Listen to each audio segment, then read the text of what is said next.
বাড়ি থেকে আমি 50 লাখ টাকা নিয়ে এসে কাজ করে দেখিয়ে দেবো। কেউ যদি বলে কি উত্তর দেবে যে 5 বছর শেষ হওয়ার সাথে সাথে চিন্তা করিস না, তোদের বাড়িতেও কাগজ পৌঁছে যাবে। আর যদি না খরচ করতে পারে, ওয়াদা করে গেছে ওই টাকাটা নিয়ে এসে বাংলার মানুষে বিলি করবে।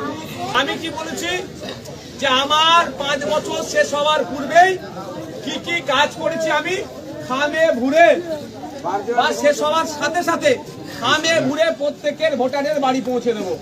ধৈর্য আরা হচ্ছে কেন অত ওরা ভাই বলুন। যদি এটাও বলেছি যে ধরুন আমি 3 কোটি টাকা বা 3.5 কোটি টাকা বছরে 5 বছরে আমার খরচ করতে পারবো, যদি সরকারের কাছ থেকে আমি বার না করতে পারি, ধরুন না 3 কোটি টাকার কথা বলি, 2.5 কোটি টাকার কাজ করেছি, 50 লাখ কাজ করতে পারিনি, কত ধৈর্য আর হচ্ছে কেন? আমার বিরুদ্ধে বলার ওদের আর জায়গা নেই, ওরা সবাই কামড়াচ্ছে, ওদা হয়ে যাচ্ছে। আগে আমি দিয়েছিলাম পঞ্চায়েত সমিতির মাধ্যমে কাজগুলো করতে দেওয়ার, পঞ্চায়েত সমিতি আমার 2 বছর নষ্ট করে দিয়েছে, এই পঞ্চায়েত সমিতি 2 বছর নষ্ট। এরপর আমি চেঞ্জ করে দিয়েছি অন্য মাধ্যমে। দেখো ভাই, আমি আমার রাজ সিংহাসন ছেড়ে রাজনীতি করতে এসেছি, কত সহজ।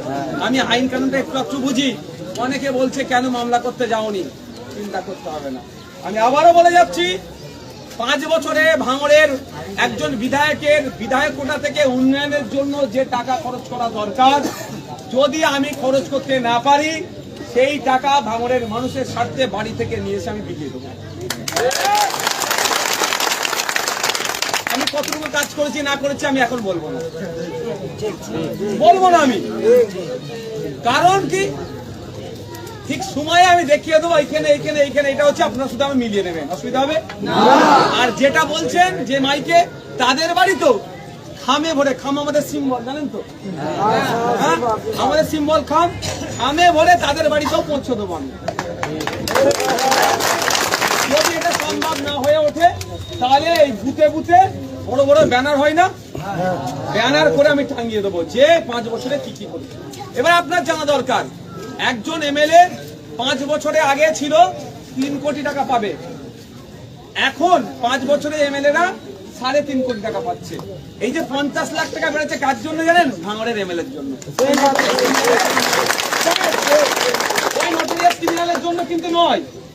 ও বলার সাহস নেই। বিধানসভায় দাঁড়িয়ে আমি বলেছিলাম বছরে 2 কোটি টাকার কাজের ব্যবস্থা করা দরকার এক একটা এমএলএ, সেটা মাত্র 50 লাখ বেড়েছে, কিন্তু বেড়েছে সেটাও 2011 সাল থেকে 2023 সাল পর্যন্ত 1 টাকাও বাড়েনি। বেড়েছে কার জন্য? আপনাদের জন্য। আপনারা ভোট দিয়ে যাকে পাঠিয়েছিলেন সে গিয়ে ওখানে চিৎকার করার জন্য বেড়েছে। দরকার এই যে 3 কোটি বা 3.5 কোটি টাকা, 1 টাকা কিন্তু এমএলএরা হাতে থাকবেন, হাতে পায় না। আমাদের কি করতে হয়? প্রস্তাব দিতে হয়। ডিস্ট্রিক্ট প্ল্যানিং অফিসার আছে, ডিস্ট্রিক্টে একটা আছে ডিপার্টমেন্ট, ডিস্ট্রিক্ট প্ল্যানিং অফিসার, ওখানে প্রস্তাব দিতে হয় যে আমার এইখানে, তোমাদের যেমন তোমাদের অঞ্চলের আছে তো, এখানে লাইটের দরকার, এখানে শ্মশানে যাই দাহ করতে, যারা যায় লাইট থাকে না, অসুবিধা হয়, এখানে লাইটের দরকার। কবরস্থানে রাত্রিবেলা অনেক দাফন খাপন হয়, এখানে একটা লাইটের দরকার। এই ধরনের